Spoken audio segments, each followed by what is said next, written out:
भाइयों दोस्तों, मैं हूं मोहम्मद लतीफ़ एडवोकेट।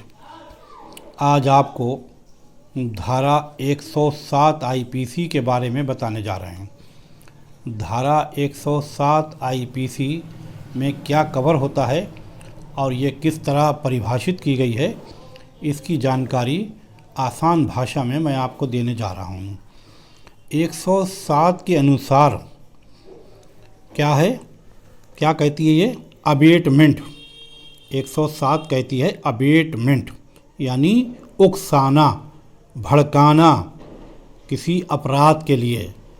एक व्यक्ति किसी दूसरे व्यक्ति को किसी अपराध को करने के लिए उकसाता है, भड़काता है, उसे बहकाता है, तो वो क्या करता है? अबेटमेंट, यानी 107 आईपीसी का अपराध करता है। वो किसी बात को उकसाने को परिभाषित करती है 107 आईपीसी।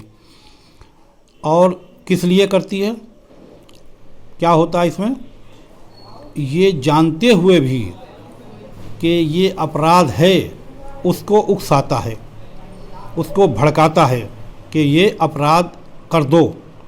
मतलब जानते हुए किसी प्लानिंग में शामिल होना, किसी प्लानिंग में शामिल होना, किसी को मारने के लिए या किसी को भड़काना, किसी को मारने के लिए, कि उसे भड़का रहा, इतना भड़काया, इतना भड़काया, इतना उकसाया, उसको इतना समझाता रहा कि इतना जोश में वो आ गया कि उसने किसी को मारकर अपराध कर दिया, या उसमें खुद भी शामिल हो गया, उस अपराध में खुद भी शामिल हो गया। तो ये क्या होता है? धारा 107 आईपीसी में कवर होता है। किसी को गलत बयानी करना, कुछ छुपाने के लिए या कुछ गलत करने के लिए गलत बयानी करना, यानी गलत गवाही दे देना, इस तरह की हरकत करना, वो भी 107 आईपीसी में कवर होगा। किसी को गलत सूचना देना, किसी को गलत सूचना दे देना, यानी किसी ने किसी को गलत सूचना दी, यानी गलत इन्फॉर्मेशन दे दी, तो भी 107 आईपीसी में कवर होगा। अब गलत सूचना किस तरह दे दी? जैसे मान लिया कोई व्यक्ति राम है, रहीम है, या कोई और है, कोई आदमी का नाम नथुलाल है, और किसी ने उसको सूचना दी कि ये नथु खां हैं, तो ये क्या हुआ?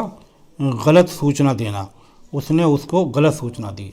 तो ऐसा करने वाले व्यक्ति को धारा 107 आईपीसी में सज़ा बताई गई है।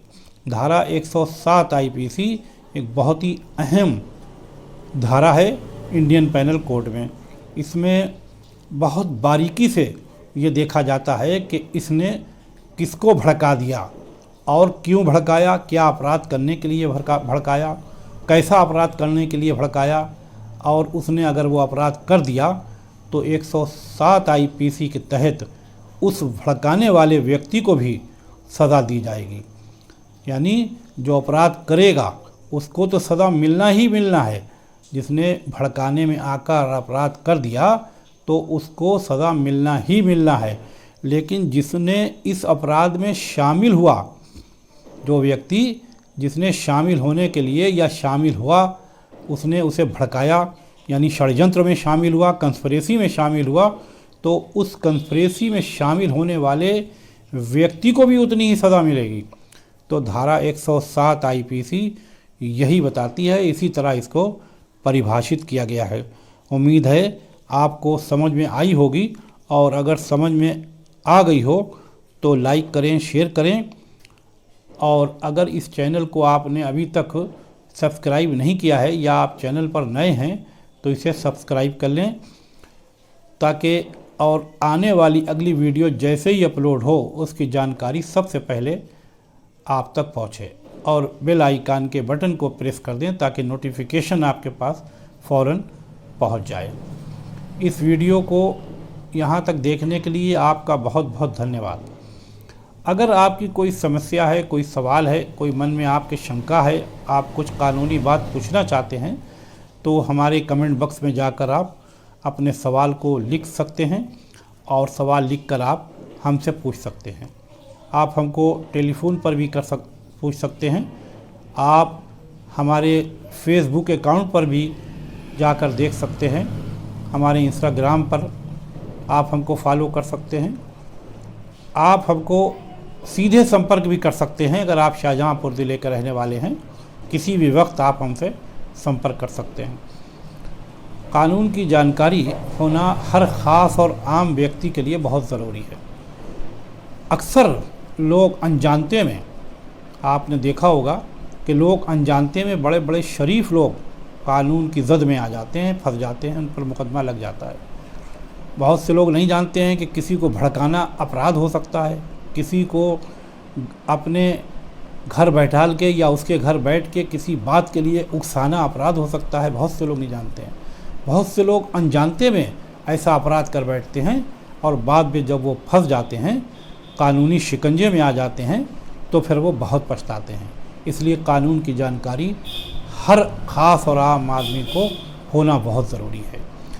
आप हमारा ये चैनल जो कानूनी चैनल है, जो लीगल बातें बताता है, कानूनी बातें बताता है, आप इससे जुड़े रहिए, इसको देखते रहिए। आपको कानून की नई नई बातें मिलती रहेंगी, आप देखते रहें और आपको हर तरह की कानूनी जानकारी निःशुल्क मिलती रहेगी इस पर। अगली वीडियो में अगली सेक्शन के साथ आपसे फिर मुलाकात होगी। जब तक के लिए गुड बाय।